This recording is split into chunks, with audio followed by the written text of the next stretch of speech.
Thank you very much for joining us on another episode of Checking In. In studio, we have with us today Mark West from Epic Real Estate Group. Thank you very much for joining us, Mark. Thanks for having me. I had the pleasure of meeting you a couple times in community, so I don't know the story of you as well as I do most people that I've had join in studio here. So when I heard your story, it almost felt like a phoenix out of the fire of real estate, the crash in 2008 that halted everything. Yeah. Can you tell us a bit about that? Yeah, well, my company is a very specific boutique brokerage. We manage marketing sales for multifamily developers. So it was all new home construction, multifamily, urban primarily, and recreational and some commercial. But in 2008, so we moved here in 2005, and Kelowna was then a really recreationally oriented town. There was a lot of condo development. It was really for end user recreational folks.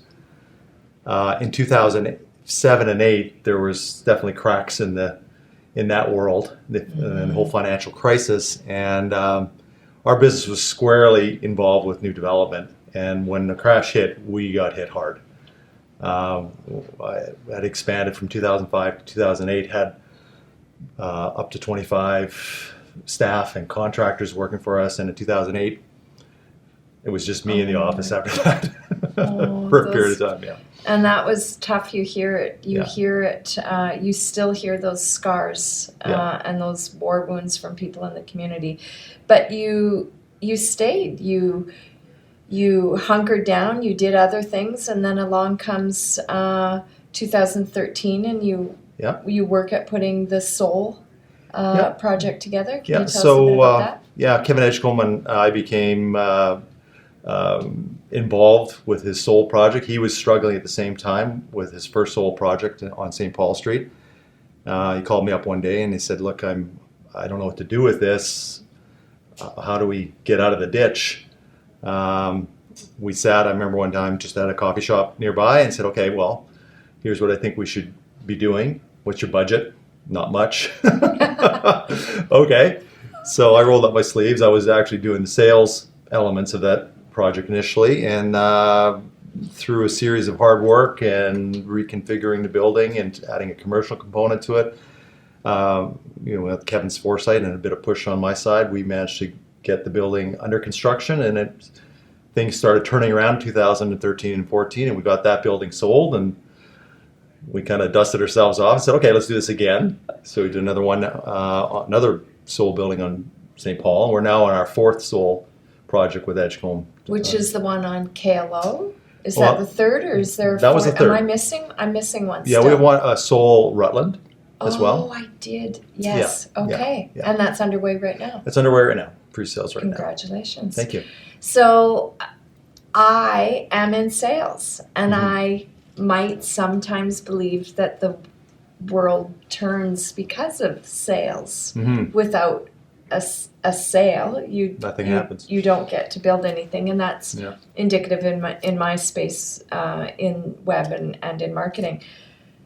So your firm or Epic Real Estate Group is the brokerage for new sales. It's not our used inventory like a typical brokerage, real estate brokerage. It's new. Yeah, we are a boutique brokerage, not to overuse the term, that specializes in working with primarily residential multifamily developers, mostly condominiums, now as it is mostly downtown. So we're really involved with that downtown redevelopment. Well, that takes us into 1151 Sunset Drive was one that was sold by? Yeah, it was a joint venture relationship between myself and another group out of Vancouver, and that went well, which led to other things, and these things tend to cascade when they go well. Yeah, and then that One Water, how exciting. That fourth level, that patio deck, what is it called? Yeah, that's called the Bench. Yes. And that particular project was definitely a game changer. It was the proposed highest building at the time in Kelowna, 36 stories. There's two towers, 36 and 29 stories. My partner on that project and I sat with the development group and right at on the napkin, what should we do here? Should we buy the site stage? And we said, look, guys, either you go big or you go home on this because it's not going to, doing a half measure is not going to work here. And to their credit and their financial capacity, they they went for it. The stars aligned for us, and we sold several $100 million worth of real estate on that particular project now, and that's kind of set the stage for what's happening, in my view, for the downtown redevelopment and a lot of what's happening in Kelowna and the region. It's exciting. I mean, yesterday you looked out our beautiful views that we have up here, and there was that cotton cloud sitting over top of the lake, and right in front of it was a single yellow crane, and Yeah. it almost signified the space that we're at in development. It's really exciting for the city. It is, and it puts Kelowna into the world stage. It does. You know, we're seeing people from all over the world recognizing this as an amazing place to want to live and do business, and really pleased to see what's happening. That's exciting. Yeah. And you've got developments in other areas. You've got a big one in West Kelowna, Yeah, Lakeview Village. Lakeview Village. That's a long-standing development group, Rob Chetner and TCD Developments. I know he'll have me happy to say that. And that's a whole new urban heart for West Kelowna, up near Investors Market, and not far from Mount Boucherie Winery in that wine trail area in the That's West Kelowna, exciting. yeah. What's happening over in Yeah, West Kelowna yeah. with the wineries that are coming in. Yeah, it's amazing what's happening over there, and West Kelowna is now that there was a need for that. We're seeing immense amount of interest. We'll be launching that project later this spring. I had the privilege to tour West Kelowna with John Pear at Economic Development Commission from West Kelowna City of West Kelowna Yeah. last week or the week before, and I was in awe of Yeah. that community. There is a lot of amazing things Yeah. happening over there. You also, in another business or another part of the Another work hat. that you do, another hat, is affordable housing. Yes, so I'm So developer. I'm a partner and a shareholder in a development company called Anagram Properties, and we are developing a 56-unit affordable housing development on Clement Avenue, right in that whole redevelopment zone that's going on. Exciting. The amazing things that are going on in that neighborhood, and then another 31 homes on Pacific Avenue that's under construction right now. I can see from your window here. So that's it. Actually, it's amazing how the development side helps inform my project marketing and real estate brokerage side, because I can speak the language of the developers. I've had skin in the game. I've felt the pain of having to pay the bills and make things happen. So it's added a lot of depth and strength to the Good Epic bench side of strength. business and the brokerage side. So yeah, pleased with that. Well, we're thrilled because we know that's a conversation that we have in community a lot around affordability of housing here, and it is something that does require companies like yourself to step up and put these types of projects into the city. So thank you very much for that. Yeah. It's an exciting time, and the conversations aren't just Kelowna now. Mm-hmm. Yeah, well, there's lots of interest in the southern interior, BC.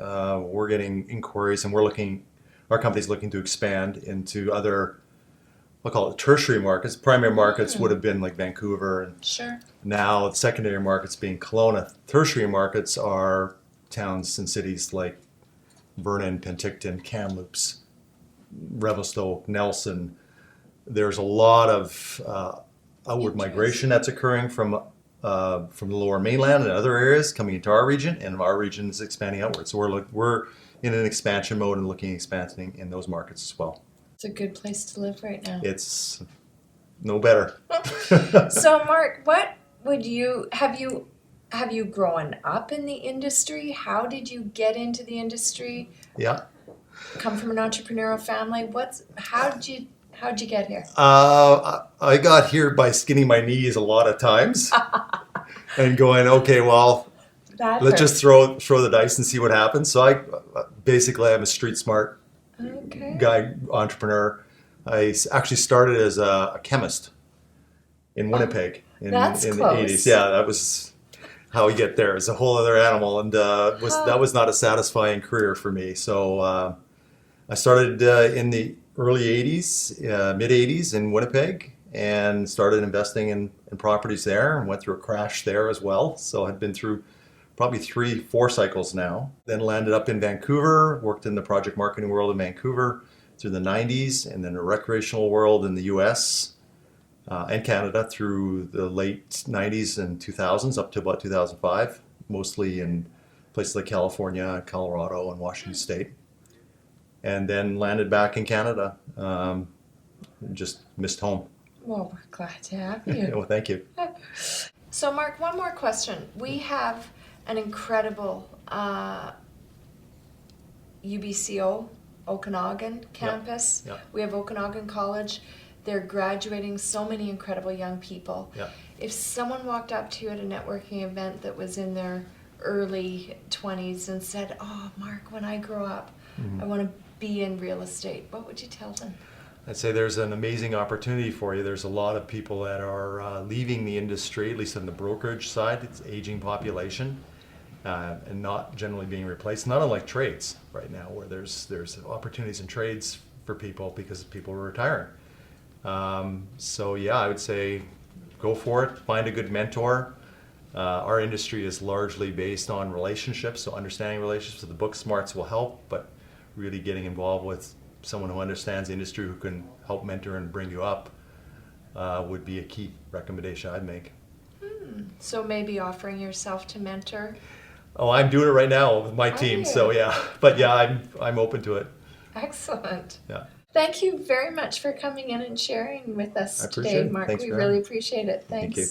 Thanks.